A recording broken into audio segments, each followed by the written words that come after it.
Hi guys, it's me, your math teacher Jello. For today's video, I will show you how to solve linear equations in one variable. So, paano nga ba tayo nag-solve ng linear equations in one variable? Actually, we have two easy steps. The first one is using APE or addition property of equality, and the second one is using transposition method. Okay, so without further ado, let's answer the given problem. So, using APE or addition property of equality, so, ang idea dito guys ay, ibig sabihin, kung ano yung in-add natin sa left-hand side, dapat ganun din yung i-add natin sa right-hand side. So, that's the idea. Okay? So, x plus 4. Okay, what is the additive inverse of 4?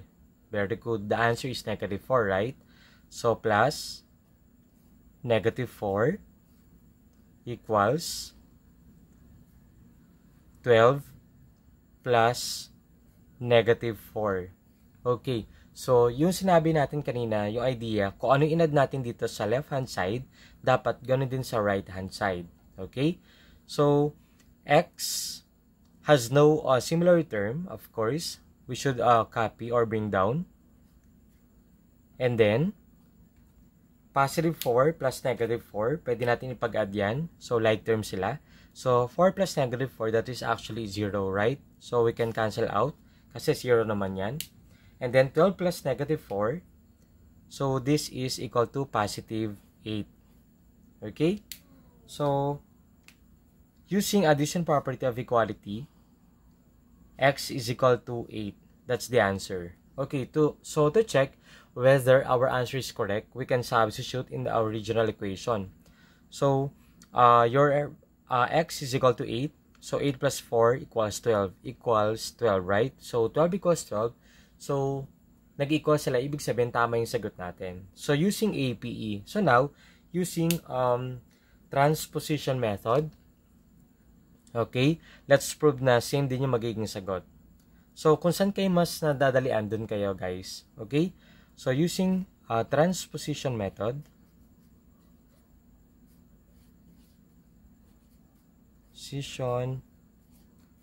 Method.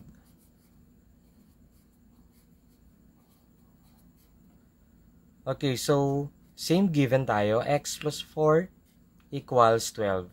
So guys, dito, let's combine the similar terms or like terms. Kapag sinabi natin like terms, yun yung magkaparehas. Okay? So, since x has no, or the variable x has no similar term, so we can copy or bring down. And then, bring down 12. So, yung positive 4, okay, ilipat natin sa kabilang side. So, dumaan tayo ng equal symbol. Ang rule natin dito, kapag nag-transpose tayo ng number or a variable, so, kung positive yan, change the sign. So, it becomes negative. Okay? So, kung negative naman to, kapag nag-transpose tayo, nalagpas ng equal symbol, it will become positive naman. Okay. And then, let's subtract 12 minus 4. That is actually equal to 8. Gets? Okay, so same answer tayo using two different methods. Okay. So, as what I mentioned earlier, kung saan kayo mas nadadalian, dun kayo. Okay? Next, number 2. So, we have y minus 5 equals 13. Okay?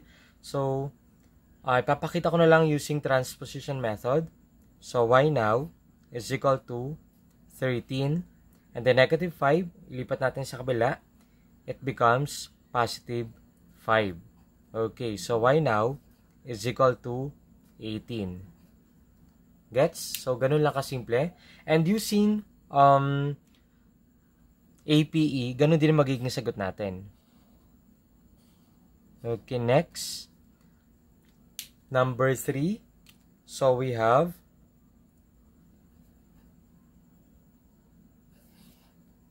negative z plus 7 equals negative 20.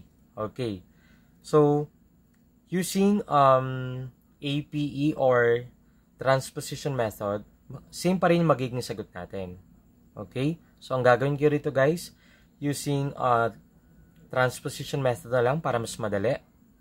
So, bring down or copy negative z equals negative 20. And then positive 7, dadaan ng equal symbol, ilipat natin, it becomes negative 7 or minus 7 na yan. Okay. Next, negative z equals, so negative 20 minus 7, this is actually equal to negative 27. So, just add. So, it's not yet done because our z variable has a negative sign. To get rid of negative sign of any variable, we need to divide by negative 1 or multiply it by negative 1. Okay, again, by the division property of equality, divide all terms by negative 1. So, negative 1, actually may negative 1 dyan. Negative z divided by negative 1, the answer is z, right? Positive z.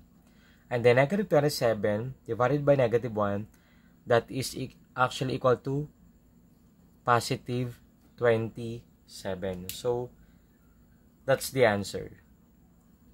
Okay? And for the last one, number 4, negative a minus 8 equals negative 30. Kindly comment your answer. So, kung may natutunan sa video ito, kindly like and share. Thank you for watching.